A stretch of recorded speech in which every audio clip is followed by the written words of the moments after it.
the Major family goes back a long way in Anderson County history. Why don't you just give us an overview of your family? Well, it does go back a long way. You have to think about our great-grandfathers and great-great-grandfathers that are buried even over at Sandy Springs. Sandy Springs Methodist Church over there. Yeah, so that's 5 or 6 generations back, and some of them were Methodist circuit riding preachers. Our grandfather from Shiloh Methodist, related to the Rampies from Piedmont Wesleyan. And so when we were young, I would come down from Kentucky, and Mike lived here. We'd come for the Major Rampy reunion to see my grandmother, and we played together in the creek out on the farm there in Piedmont. I mean, we're very close in age, about 6 months apart, and of course, I was the only child at that point, so I was glad to have a cousin my age come for a couple of weeks in the summer, and yeah, we found plenty of adventures to get into on the farm. And so your grandfather had that dairy farm originally? Yes. And then your dad took it over? Yeah. And did you get involved with the dairy operation? Only as growing up. Of course, I learned to milk cows, spent a lot of time on tractors and all the fun stuff. But yeah, when I was a teenager, my dad told me, he says, you might want to figure out something else to do for a living. It's a lot of hard work with absolutely no days off. Right, 7 days a week, twice a day. Yeah. You grew up in the Piedmont area. Where'd you go to school? Well, I went to Wren High School, and then after that went to Tri-County Tech, got a degree in industrial electronics after high school, and then went to work with Michelin. And then some years later, I went back, got a bachelor's degree from Limestone College. And Sam, you went to school in Kentucky. Yes. And then tell me a little bit about what you ended up doing. We moved to South Carolina first in 1980, and then we were missionaries in Bolivia, South America. I flew an airplane down there for about 10 years. I was paramedic in Greenville County before I went. I was paramedic in Greenville County after I came back. I always enjoyed taking care of people better than I did the airplane, and so when I got back from South America in 1992, I went to nursing school, worked at Greenville Memorial. From there we moved to North Carolina for a number of years. So I've been in nursing now for, goodness, over about 30 years, and I am still working.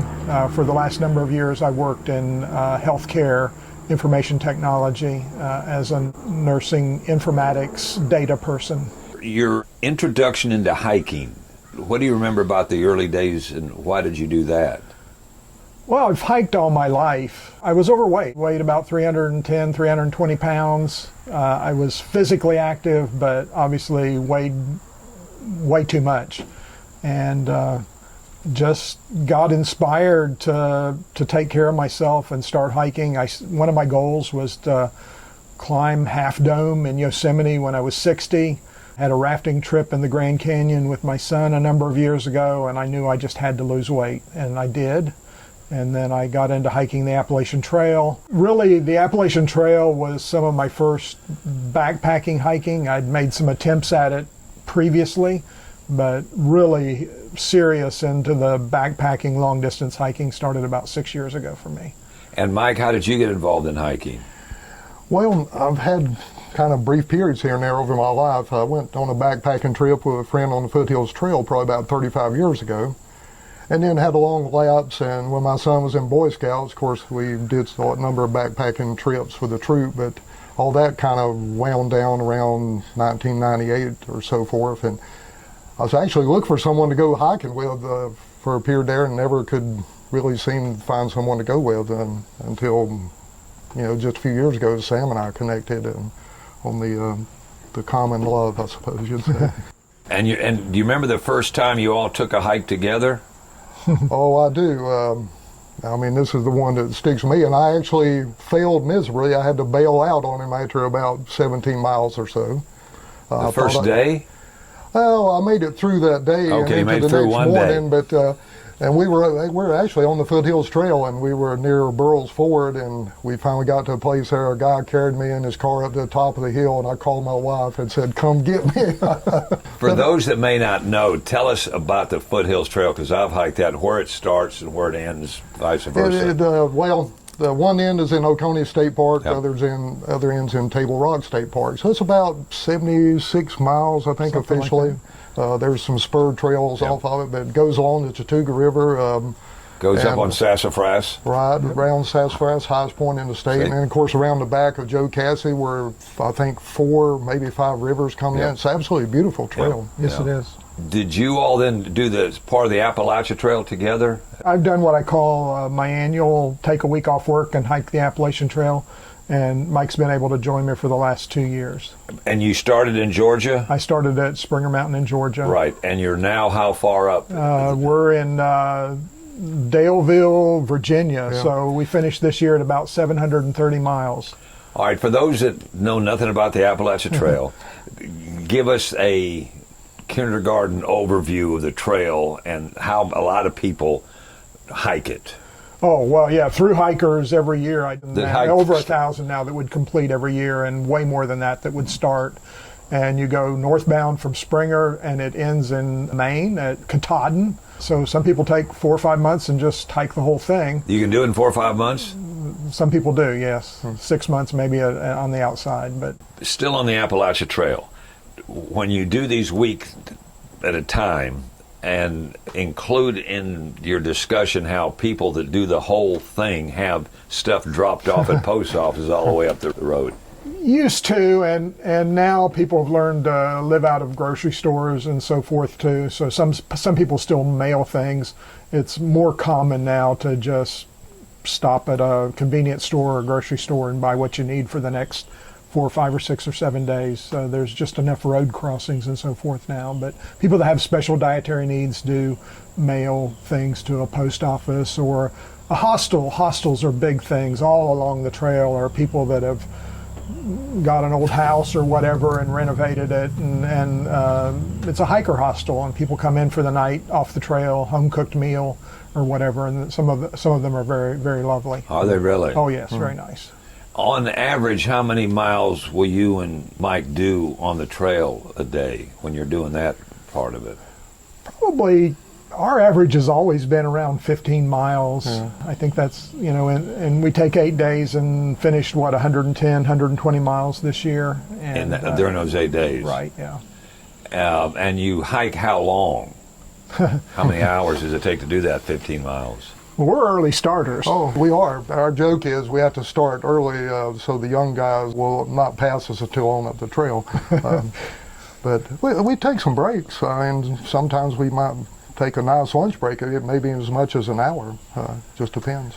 This year we finished what's called the Triple Crown in Virginia. That's McAfee Knob, which is sort of a rock that sticks out. It's the most photographed place on the trail. Oh, it is? There's Dragon's Tooth, which is a pointy rock. And then there's Tinker Cliffs, which are just a rocky ledge that goes for a mile or so there. It's just 3 natural features that are called the Triple Crown of Virginia. They have what they call the bubble, which is most people start in, March or April at Springer Mountain, and there's so many people on the trail that it gets congested. Does it really? And there's actually heat maps that show you where that bubble's going to be. I always look at the heat map and try to pick a week or 2 before the bubble's going to get to a certain part. And so I hike in the spring, and before the bubble is what I've done the last few years. When did technology become part of your hiking? Do you remember when you first started hiking, there was no GPS? Or was there?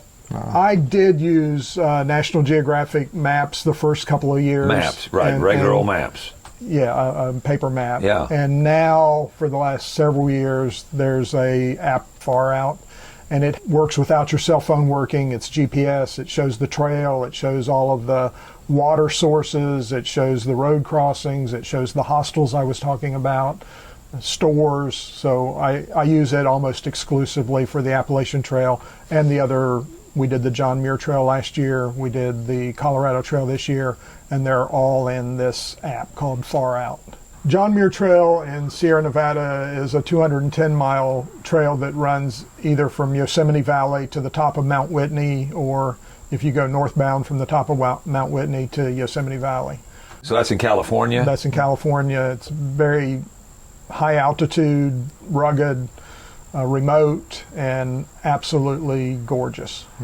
And that was after we were in shape hiking around here, climbing hills at Paris Mountain, Table Rock, and up on the Art Loeb Trail, climbing up to Black Balsam Knob and those kinds of things, just to get used to climbing altitude. But get used to climbing steep slopes, but to get the altitude, you can't do that around here. Interesting. Now, on that trail, were you able to pick up supplies along the way?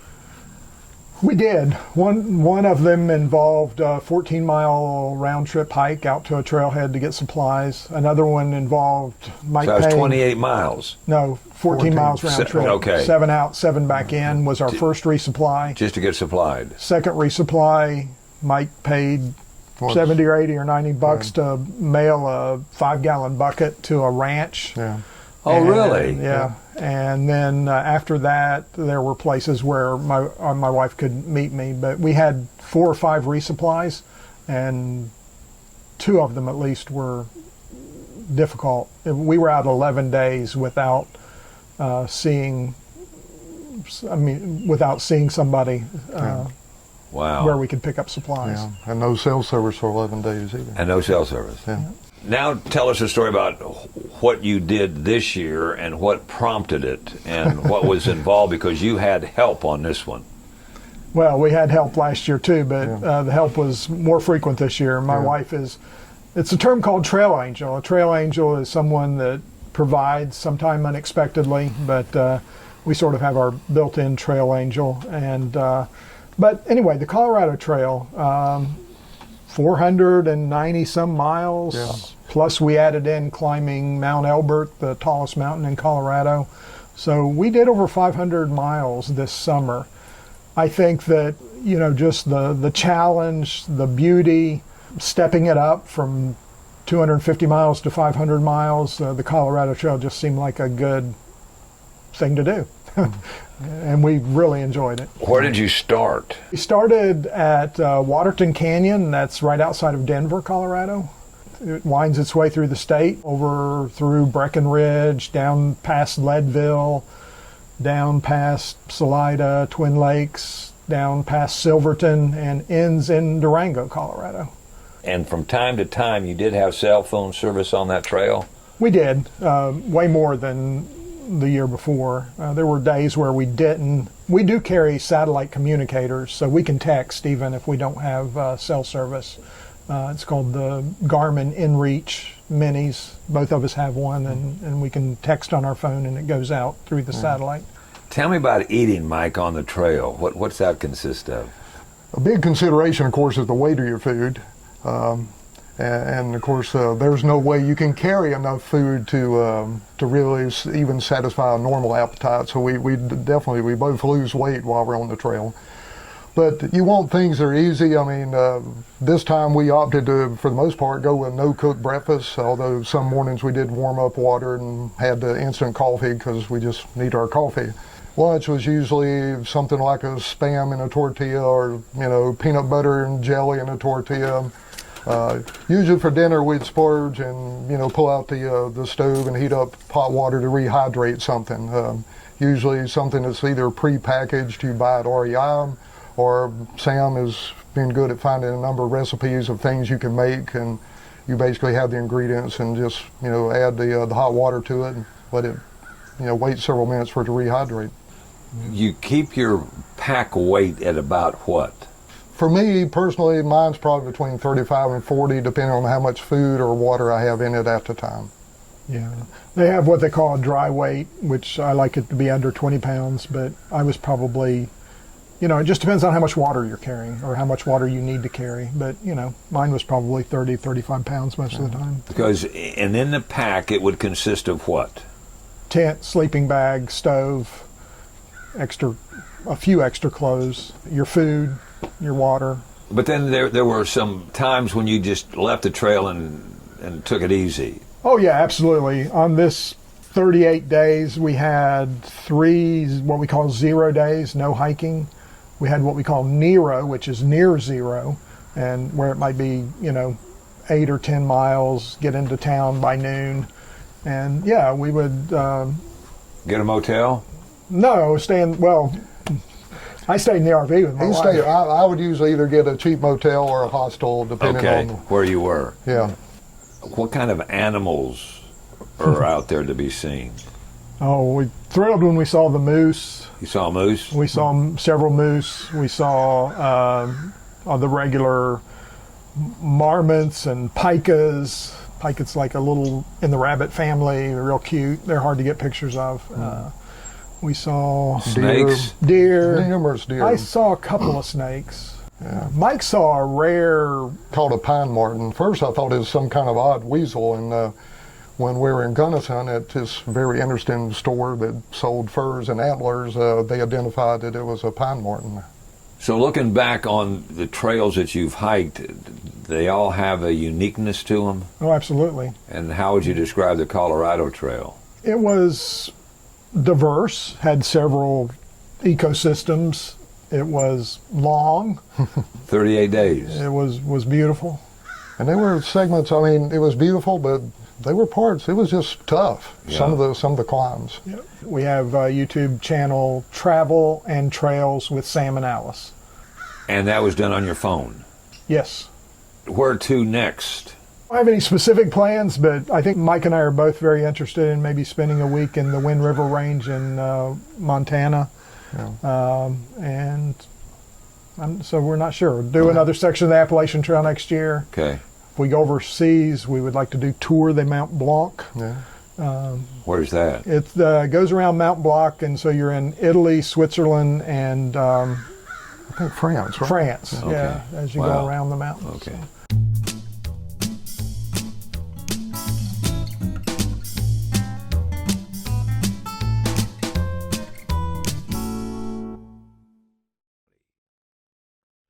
Brought to you by the folks at Anderson County.